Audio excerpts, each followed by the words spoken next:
Hello friends, today we are going to study empirical rule. The empirical rule is also known as the 68, 95 and 99.7 rule. This rule is basically used to find the probability when the distribution is normal. For example,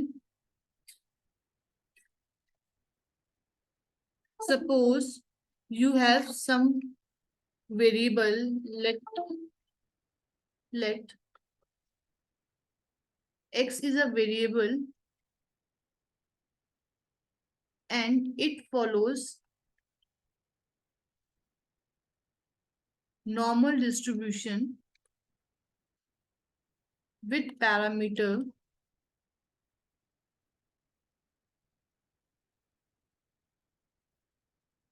mu and sigma.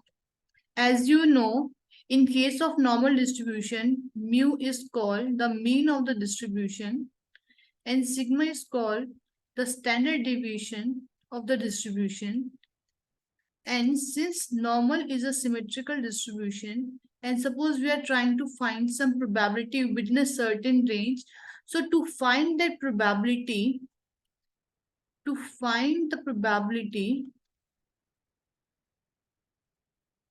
we can use empirical rule.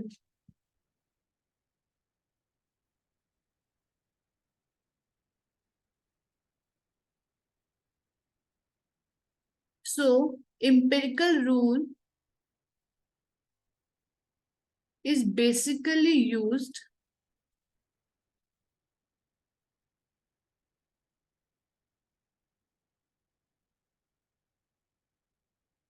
to find the probability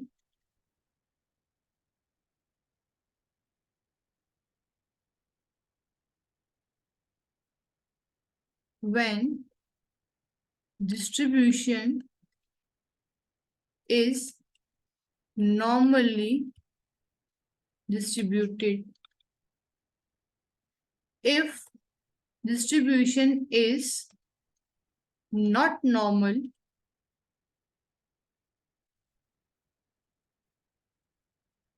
we cannot use empirical rule. First important point.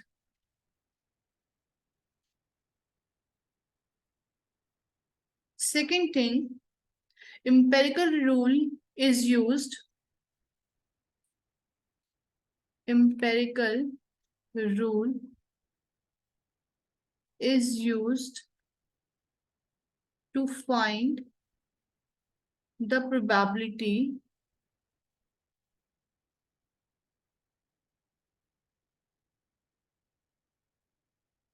within a certain limit. For example,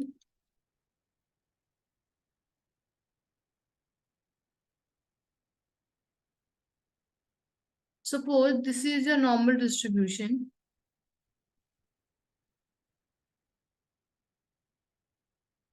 As you can see, this is a bell-shaped curve. And we know for normal distribution, the center point represents the mu. So this is our mean. And this is the one deviation distance from the mean. So we can say this is sigma, this is sigma. So we can say this is mu plus sigma and this is mu minus sigma. And this represents the distance of 2 sigma from the mean. So we can say this point represents mu plus 2 sigma and this is your mu minus 2 sigma. And here it is mu plus 3 sigma and this is mu minus 3 sigma. So we can use empirical rule to find the probability only when the sigma is 1 standard deviation, 2 standard deviation and 3 standard deviation. For example, suppose you have mu is equal to mu means your mean is 100 and let sigma is 10, that means your standard deviation is 10. So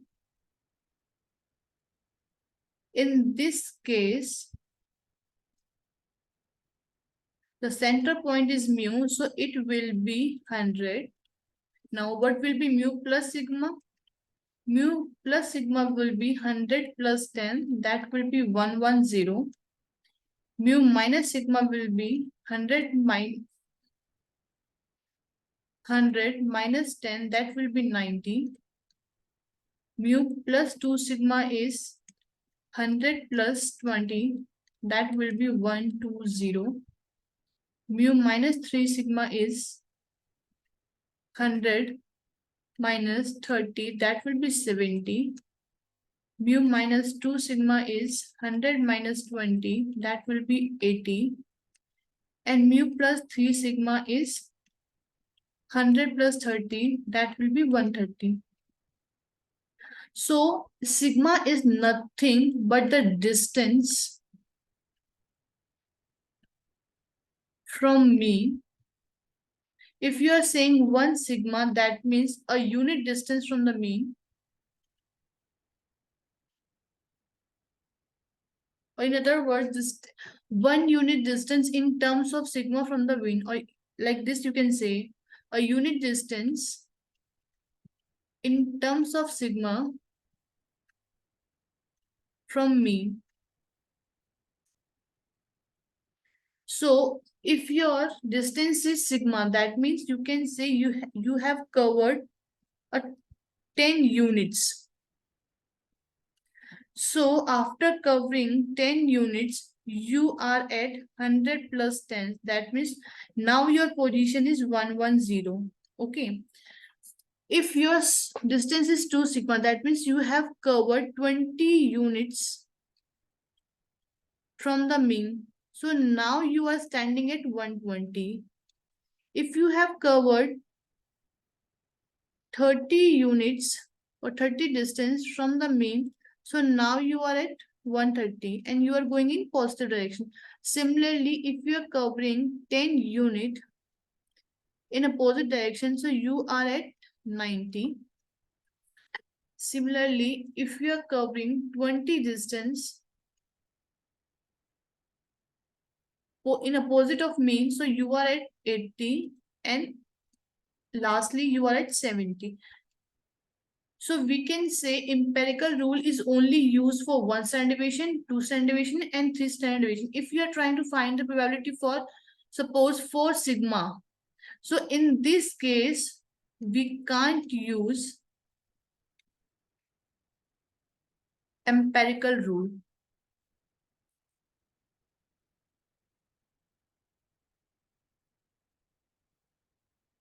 Okay, so empirical rule is only used for rule is only used for 1 sigma, 2 sigma, and 3 sigma. Okay, now we are trying to find the probability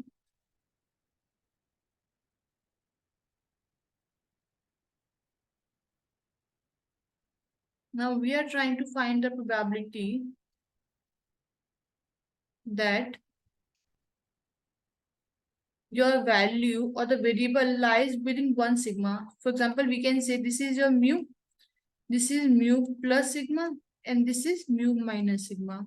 So now you are trying to find this probability. What is the percentage of observation will lie in this range? Okay, so let mu is 100, sigma is 10. So we can say this will be 110 and this will be 90. Okay, so what you are trying to find? We are trying to find the probability that your variable x will lie within a certain range, that is 90 and 110. So in other words, you can say your x lies within mu plus sigma and mu minus sigma. Okay, now we can find this probability using Excel also. So let's try to use Excel. In Excel, there is a function that is called norm dot dist, we can use that function to find the probability. Okay, so that function needs 2 or 3 arguments.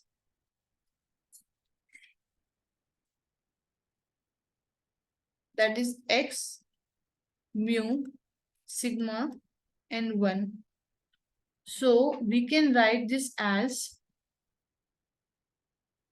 x less than 110 minus x less than 90, because norm dot this function is used to find the probability for left side. So we can use this function to find probability for left side. That is why there is a rule. If x lies within a and b and the function is applying for the left side, so we can write this as x less than b minus x less than a. Likewise, this is your graph, and suppose this is a and this is b. You are trying to find this area. So what you can do, पहले आप यहाँ से यहाँ जाएंगे. Okay, so this will give you probability x less than b. And now since we don't want this area, so हम लोग क्या कर सकते हैं, हम लोग इस एरिया को माइनस कर सकते हैं. So how we can do that? We can minus this area using x less than a. Okay, so first step is to find this, then subtract this, so you will find the required area. Okay, so you can use the function norm dot dist, then you can write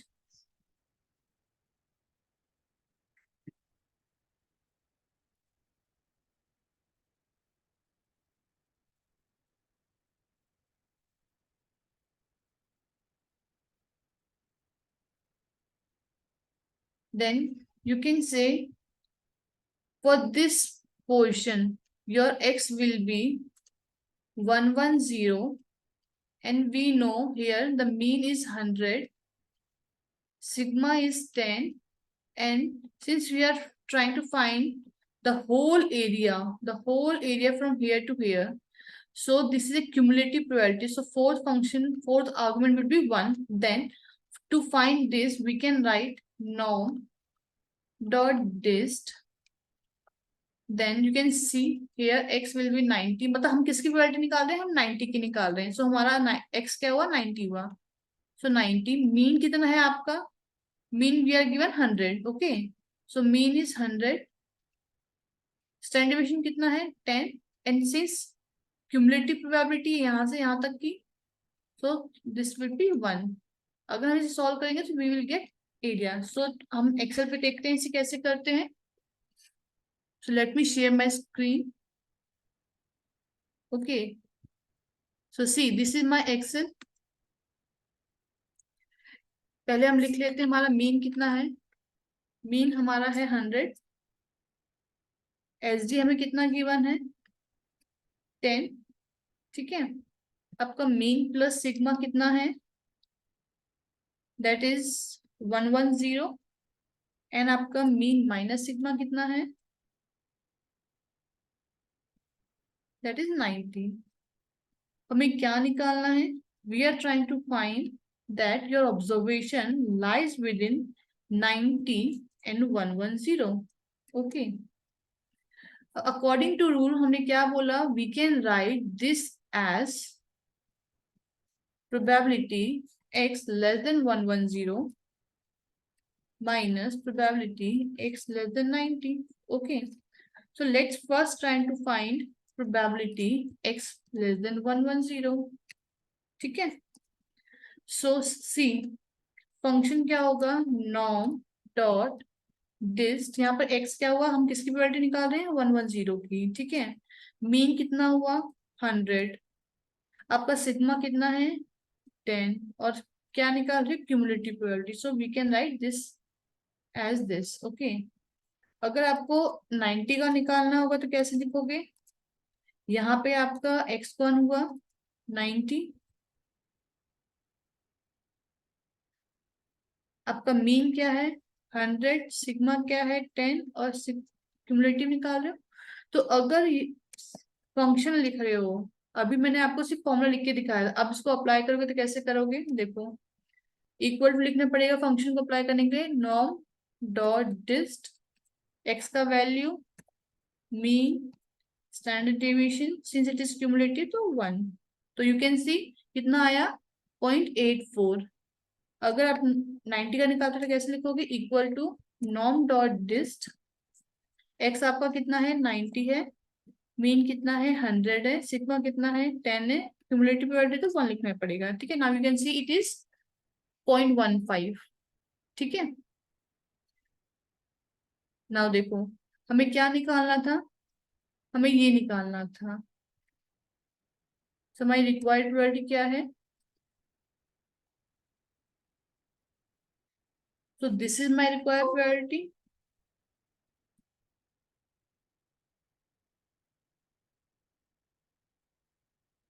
ठीक है, तो देखो apply करते हैं values इनकी। आपका probability x less than 110 कितना आया था 0.814, 0.84135। ठीक है, और आपका 90 का कितना आया था 0.158655। सी वैल्यू कितना आता है माइनस करने पे, तो नाउ यू कैन सी अगर परसेंटेज में देखते हो तो देखो कितना आया 68.3। सो ये क्या शो कर रहा है, it is showing that 68.3% of the values lie within one standard deviation of the mean। तो यही इंपेरिकल रूल है, अगर आप देखोगे तो इंपेरिकल रूल क्या बोलता है, नाउ सी इंपेरिकल रूल यह बोलता है that 68% of the observation lie within the one standard deviation। सो मैंने आपको क्या किया, मैंने आपको प्रूफ करके दिखा दिया कि 68% ऑफ द ऑब्जर्वेशन कहाँ लाई कर रही है, म्यू के 1 सिग्मा लिमिट में, that means mu plus sigma and mu minus sigma. Correct, now अब हम प्रूफ करते हैं 2 सिग्मा के लिए कि क्या 95% ऑफ द वैल्यू लाई कर रहा है 2 सिग्मा में या नहीं। Now see go to the Excel sheet, तो देखो अप्लाई करते हैं, यहाँ पे प्रूफ करने की कोशिश करते हैं। तो आपका सी यहाँ पे हम लिखते हैं कि म्यू प्लस 2 सिग्मा कितना होता है। ठीक है, for same example mu plus 2 sigma आपका आएगा, मीन आपका 100 है, 2 सिग्मा आपका 20 हुआ, तो कितना हो गया ये 120। ओके, देखो मीन माइनस 2 सिग्मा कितना होता है, इट विल बी 100 माइनस 20, तो कितना आया 80। सही है, हमें को निकालना क्या है, हमें ये निकालना है कि हमारा जो एक्स है कहाँ लाई करता है, मीन माइनस 2 सिग्मा में एंड मीन प्लस 2 सिग्मा में। तो इसके हिसाब से आपका रेंज कितना हुआ, दैट 80 टू 120। ठीक है, रूल के अकॉर्डिंग आप इसे कैसे तोड़ेंगे, we can write it as probability x less than 120 minus probability x less than 80। Correct है, ठीक है। अब हम क्या करते हैं, हम निकालते हैं कि प्रोबेबिलिटी x लेस देन 120 कितना आता है। ठीक है, अप्लाई करो नॉर्मल फंक्शन, क्या आएगा नॉर्म डॉट डिस्ट, आपका यहाँ पे x कितना हुआ 120 हुआ, मीन कितना है 100 है, सिग्मा कितना है 10 है, क्यूमुलेटिव है तो 1 लिखना पड़ेगा। ठीक है, अब 80 के लिए निकालो, तो यहाँ पे आपका x कितना हुआ, हमारा यहाँ पे x हुआ 80। ठीक है, मीन कितना है 100 है, सिग्मा कितना है 10 है, क्यूमुलेटिव है तो 1 लिख दिया। Now see norm dot dist 120 100 10, 1. ठीक है. Now see, it is 0.97725. Similarly, we can find the probability for x less than 80. तो see, norm dot dist. आपका यहाँ पे x क्या हुआ? 80 हुआ. मीन कितना था? 100 था. सिग्मा कितना है? 10 है. और क्यूमुलेटिव है. ठीक है. सो चलो अपने रिक्वायर्ड प्रोबेबिलिटी निकालते हैं. कितना रिक्वायर्ड प्रोबेबिलिटी है? That x lies with in 120 and 80. ठीक है. तो कैसे लिखेंगे इसको? ऐसे लिखेंगे. फिर इनकी वैल्यूज लिखेंगे. कितनी हुई? 0.97725 माइनस 0.02275. तो सी इसका आंसर कितना आता है?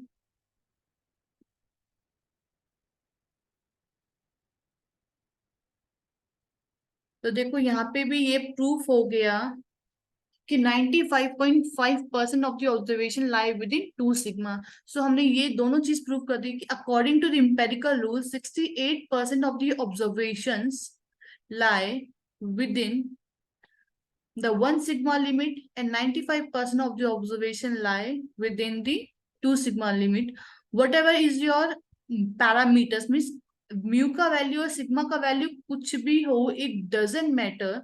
अगर आपका डिस्ट्रीब्यूशन नॉर्मल है तो ये रूल होल्ड करेगा ही करेगा. दैट मीन्स अगर मीन कुछ भी हो, स्टैंडर्ड डेविएशन कुछ भी हो, always 68% of the observation mu plus sigma और म्यू माइनस सिग्मा के अंदर ही आएगी. और 95% ऑफ द ऑब्जर्वेशन कहाँ लाई करेगा? 2 सिग्मा लिमिट में. मतलब म्यू की डिस्टेंस कहाँ से कहाँ तक? Mu plus 2 sigma and mu minus 2 sigma के बीच में आपका टोटल ऑब्जर्वेशन का 95% लाई करेगा. Now let's prove for 3 sigma also.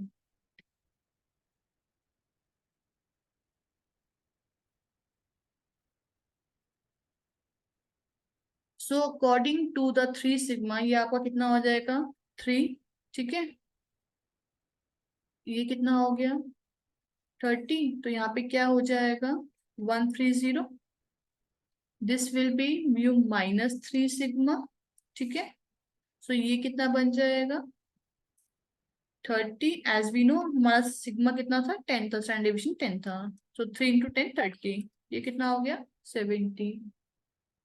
Okay. तो इसे कैसे लिख सकते हैं? इसे हम लिख सकते हैं 3 सिग्मा. इसे हम लिख सकते हैं 3 सिग्मा. Got it. ये कितना बन गया? 70. और ये कितना हो गया? 30. सही है. अकॉर्डिंग टू द रूल बताया था मैंने आपको, इसे कैसे लिख सकते हो? Upper limit minus lower limit. Okay. Now अगर आपको अपर लिमिट का निकालना हो तो इस केस में x कितना हुआ? 30 हुआ. तो यहाँ पे क्या हो जाएगा आपका? 30. यहाँ पे किसका निकाल रहे हो? 70 का. So it will be 70. यहाँ पे आप क्या लिख सकते हैं? 70. Okay. So now apply the function. Now dot dist. यहाँ पे क्या लिखोगे? x कितना हुआ आपका? 120. आपका मीन कितना है? 100 है. सिग्मा कितना है? 10 है. एंड नाउ सिमिलरली फॉर 70 वाले का लिए x कितना हुआ? इस केस में 70 हुआ. मीन कितना हुआ आपका? 100 हुआ. ठीक है. सिग्मा 1, सॉरी 10 एंड क्यूमुलेटिव है तो 1. सही. ना हमें क्या निकालना था? हमें ये निकालना था कि कितना percent of the observation 3 sigma में लाई करेगा. मतलब mu plus 3 sigma and mu minus 3 sigma के रेंज में कितनी ऑब्जर्वेशन लाई करती है. That we are trying to find. ठीक है. और हमारे केस में म्यू प्लस 3 सिग्मा कितना हुआ है? 130. म्यू माइनस 3 सिग्मा कितना हुआ? 70. ठीक है. इनका वैल्यू कितना आया था? 0.99865 माइनस 0.00135. ठीक है. तो ना सी. तो आप देख सकते हैं कि हमने यहाँ पे भी प्रूफ कर दिया इस बात को.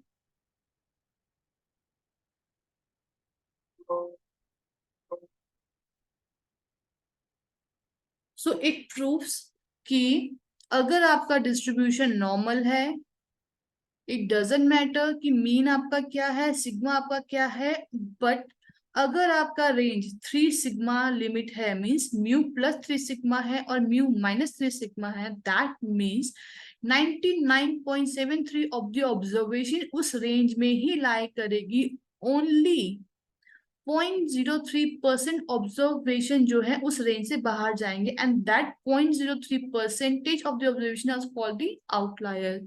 सो आई थिंक अब आपको समझ आ गया होगा कि अगर डिस्ट्रीब्यूशन नॉर्मल है तो इंपेरिकल रूल क्या बोलना चाहता है। इंपेरिकल रूल ये बोलना चाहता है कि if the distribution is normal, it doesn't matter कि आपका मीन क्या है, सिग्मा क्या है, ओनली वन कंडीशन क्या, कि डिस्ट्रीब्यूशन नॉर्मल है तो within one sigma limit mu plus sigma and mu minus sigma में उस ऑब्जर्वेशंस का 68.3% डेटा लाई करेगा, and within 2 sigma limit मतलब mu plus 2 sigma and mu minus 2 sigma में कितना ऑब्जर्वेशन लाई करेगा 95%, and mu 3 sigma limit means 99.7% of the observation कहाँ lie करेगी आपकी mu plus 3 sigma limit and mu minus 3 sigma limit में।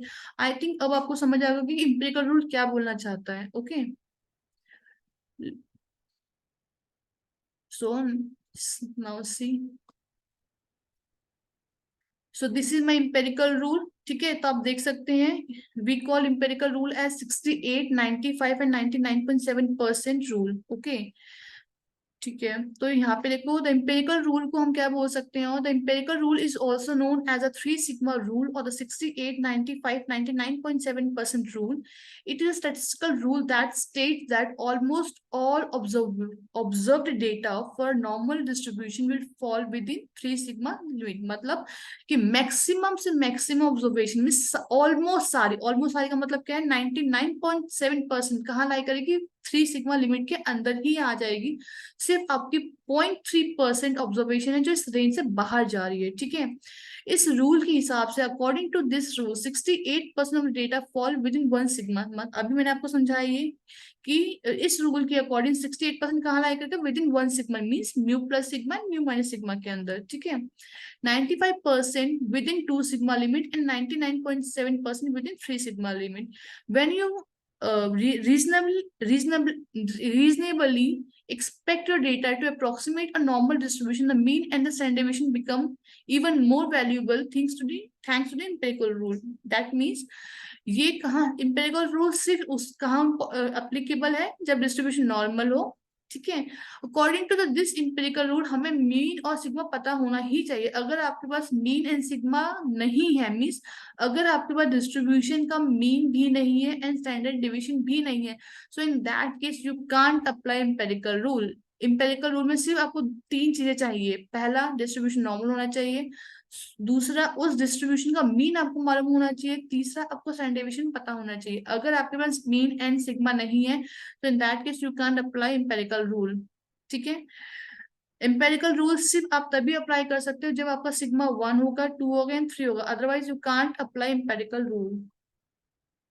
So statistical rules which states that for normal distribution of almost all observed data will fall within 3 sigma is the empirical rule, you can say। ठीक है, अब आप क्या कर सकते हैं, you can also break your 68%। like see we know that the empirical rule is only for the normal distribution, and आप ये जानते हैं कि normal distribution कैसा है, symmetrical है। that means हाफ डेटा जो है, डिस्ट्रीब्यूशन जो है मीन से बड़ा है, ऑब्जर्वेशन मीन से बड़ी है एंड हाफ ऑब्जर्वेशन मीन से छोटी है। तो यू कैन से 68% को आप 2 भाग में बांट सकते हैं, 2 पार्ट्स में बांट सकते हैं, that is 34% and 34%। So in that sense you can say कि आपका observation means 34% of the observation will lie with in mu and mu plus sigma. ठीक है, आप ध्यान से सुनिए इसको।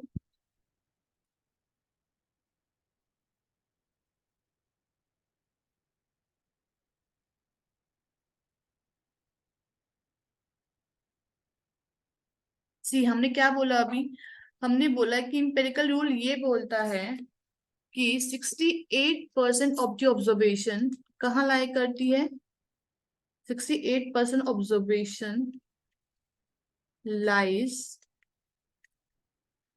With in 1 sigma limit. इसका मतलब probability x minus, sorry, that means mu minus sigma x mu plus sigma is 68%। ठीक है, ग्राफ पे देखते हैं। तो ग्राफ क्या बोल रहा है?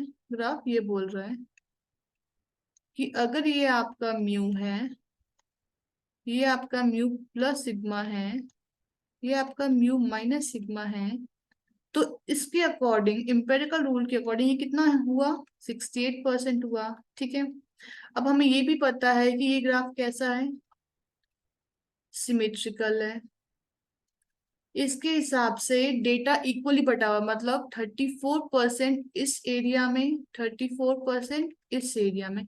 सो आप इसको कैसे इंटरप्रेट कर सकते हैं? आप इसको ऐसे भी इंटरप्रेट कर सकते हैं दैट प्रोबेबिलिटी दैट मेरा वैल्यू लाई करता है म्यू म्यू में एंड म्यू प्लस सिग्मा के बीच में। So we can write this as 34%। अगर आपसे कोई पूछे कि क्या परसेंटेज ऑफ द ऑब्जर्वेशन जो है मीन म्यू और म्यू प्लस सिग्मा में लाई करते हैं, सो यू कैन डायरेक्टली से इट इज 34%। अगर कोई आपसे पूछे that what is the percentage of the observation जो कि लाई करेगा with in mu and mu minus sigma, so you can directly say it is 34%. Why?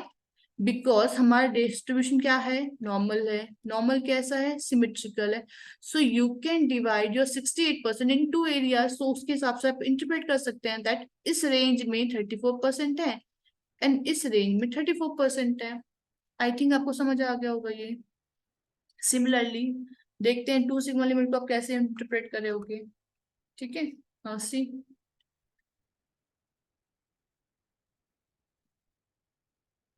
ये आपका नॉर्मल ग्राफ, ये आपका सेंटर पॉइंट, ये आपका 2 सिग्मा, ये आपका mu minus 2 sigma, and we know कितना एरिया है आपका टोटल? सपोज 95.5। ठीक है, 95.5 है। अब ये सिमिट्रिकल है। सिमिट्रिकल है तो दो भाग में आप इक्वली डिवाइड कर सकते हो। तो ये कितना हो जाएगा? 95.5/2। तो देखो कितना आता है? 47.75। ठीक है, तो ये कितना एरिया हो गया? 47.75%। ये कितना हो गया? 47.75। ठीक है, तो इंटरप्रिटेशन क्या होगा? दैट प्रोबेबिलिटी कि मेरा जो वैल्यू है एक्स का, अगर वो लाई करता है म्यू और म्यू प्लस 2 सिग्मा में, तो ये कितना हुआ एरिया? परसेंटेज 47.75%। सिमिलरली इसको आप ऐसे भी इंटरप्रेट कर सकते हो कि अगर आपका ऑब्जर्वेशन लाई करता है म्यू माइनस 2 सिग्मा इन 2 सिग्मा में, सो इट विल बी, ठीक है। अगर आप अपना एग्जाम्पल देखोगे, हमारा एग्जाम्पल क्या था? ये आपका म्यू कैसा है? 100 है। सिग्मा कैसा है? 10 था। ठीक है, और हमने ये क्या देखा था कि मेरा एक्स जो है, अगर 120 और 80 का रेंज है तो कितना आता है? 95.5। और अगर आप यहीं पर इसको अप्लाई करोगे तो कैसे लिख सकते हो? यू कैन राइट के माई एक्स, सी रेंज क्या है आपकी? 100, 120, दिस इज 80। ठीक है, 2 सिग्मा लिमिट क्या बोलती है? 2 सिग्मा लिमिट ये बोलती है इंपेरिकल रूल के हिसाब से। बट डिस्ट्रीब्यूशन तो सिमेट्रिकल है, तो इसे हम और कैसे तोड़ सकते हैं? सी, इसको हम ऐसे भी लिख सकते हैं और इसको ऐसे भी लिख सकते हैं, because this is a complete range. तो अगर तोड़ के लिखोगे तो कैसे लिख सकते हो? 80x 100। ठीक है, क्या बताता है ये? Mu minus 2 sigma x and mu. तो ये कितना आएगा? 95.5 का आधा कितना हुआ? 47.75. So we can say 47.75 of the observations will lie within mu and mu minus 2 sigma.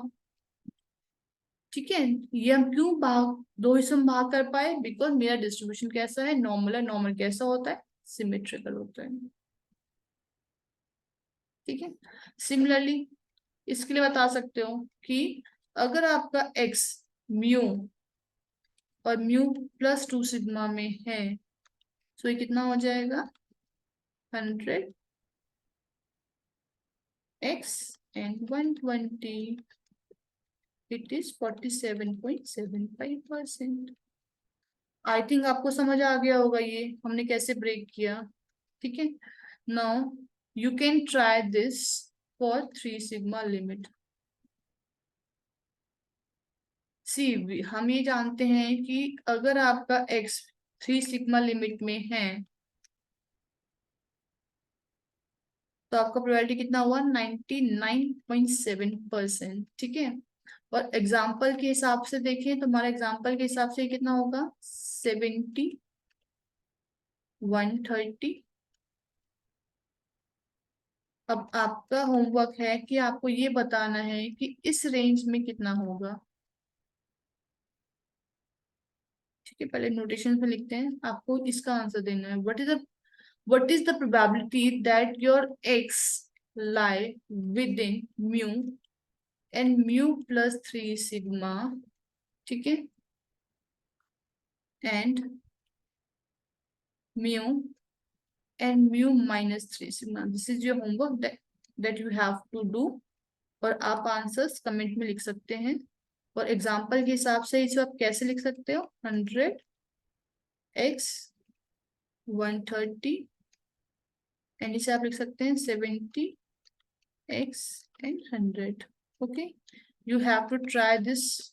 अगर आपको कोई भी डाउट हो you can ask.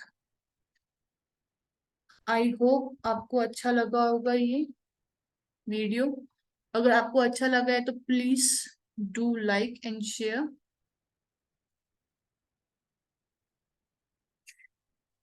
Okay, you can see once the what we have did till now. This is empirical rule. Empirical rule is also known as 68%, 95% and 99.7% rule। ठीक है, ये कब apply हो सकता है? जब डिस्ट्रीब्यूशन नॉर्मल होगा, उसके अलावा एम्पिरिकल रूल अप्लाई नहीं होता। ठीक है, ये रूल जो है सिर्फ 1 sigma limit, 2 sigma limit and 3 sigma limit के लिए एप्लीकेबल है। उसके अलावा इसे अप्लाई नहीं कर सकते। इंपेरिकल रूल फाइंड कर प्रोबेबिलिटी फाइंड करने के लिए यूजिंग इंपेरिकल रूल आपको मीन एंड स्टैंडर्ड डेविएशन पता ही होना चाहिए, otherwise you can't use empirical rule. Okay, तो यू कैन सी हम इक्वली डिवाइड कर सकते हैं अपने एरियाज को, बिकॉज डिस्ट्रीब्यूशन कैसा है? नॉर्मल है।